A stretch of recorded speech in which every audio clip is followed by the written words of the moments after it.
गौतम बुद्ध ने 6 वर्ष की तपस्या करी।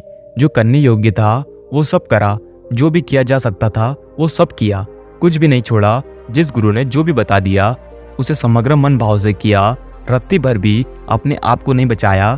लोगों की आदत होती है कि वे किसी कार्य को करते तो हैं पर अपने आप को पूरी तरह से उस कार्य में लगा नहीं पाते, परंतु बुद्ध ने सब तरह से अपने आप को दांव पर लगा दिया था। जीवन में सफलता मांगने से नहीं मिलती, जीवन में सफलता मिलती है कीमत से। आपको बदले में उतना ही मिलता है जितना आप देने की क्षमता रखते हैं। अगर आप सब कुछ दांव पर लगाने के लिए तैयार हैं तो आपको सब कुछ मिलने की संभावना भी है। गौतम बुद्ध अपना सब कुछ दांव पर लगा चुके थे। वे अपने संकल्प के शिखर पर पहुंच चुके थे, और जब कोई व्यक्ति अपने संकल्प के शिखर पर पहुंच जाता है तो मन अपना आखिरी दांव चलता है, और ये मन का स्वभाव होता है। इसमें मन को अच्छा या बुरा समझने की कोई आवश्यकता नहीं है। ये बिल्कुल ऐसा है जैसे आग जलती है।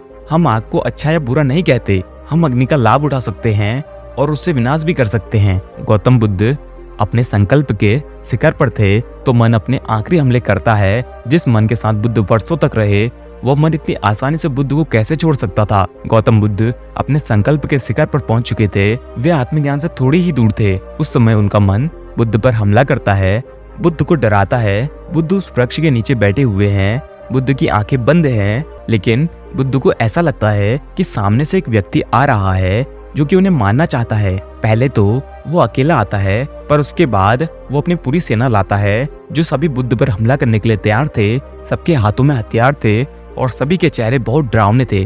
वे सभी बुद्ध को मारने का प्रयास करते हैं, पर मृत्यु का भय उसे ही होता है जिसे जीवन पकड़ा होता है। और मैं आपको पहले ही बता चुका हूँ कि बुद्ध अपना सब कुछ दांव पर लगा चुके थे। वह सेना बुद्ध के ऊपर हथियारों से वार करती है, परंतु बुद्ध के भीतर एक छोटा सा भी कंपन पैदा नहीं होता।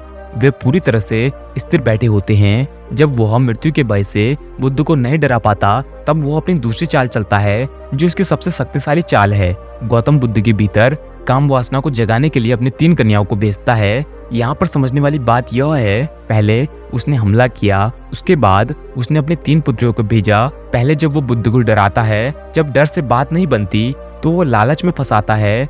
कहा जाता है कि वो बुद्ध को डराने के बाद बुद्ध को उनके अहंकार में फंसाने का प्रयास भी करता है। वो बुद्ध से कहता है, आप महान तपस्वी हैं, मैं आपसे हार गया। आप जैसा ज्ञानी व्यक्ति मैंने आज तक नहीं देखा। वो कई तरीकों से बुद्ध के अहंकार को जगाने का प्रयास करता है, पर बुद्ध जब इस झांसे में भी नहीं फंसते तब वो अपनी 3 पुत्रियों को भेजता है। पहले डराया, फिर अहंकार को बढ़ावा दिया, उन्हें मक्खन लगाया कि आप जैसा तपस्वी कोई नहीं है, आप तो साक्षात ईश्वर हैं। परंतु बुद्ध ना तो डरे और न ही अहंकार के झांसे में फंसे। तब उसने अपनी 3 पुत्रियों को भेजा जिनका कार्य था बुद्ध को काम वासना के जाल में फंसाना।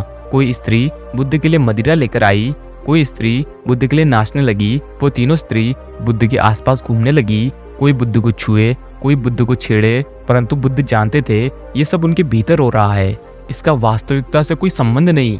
बुद्ध ना हिले ना डुले, न उनके भीतर भय पैदा हुआ, न ही उन्होंने इनकार किया और न ही स्वीकार।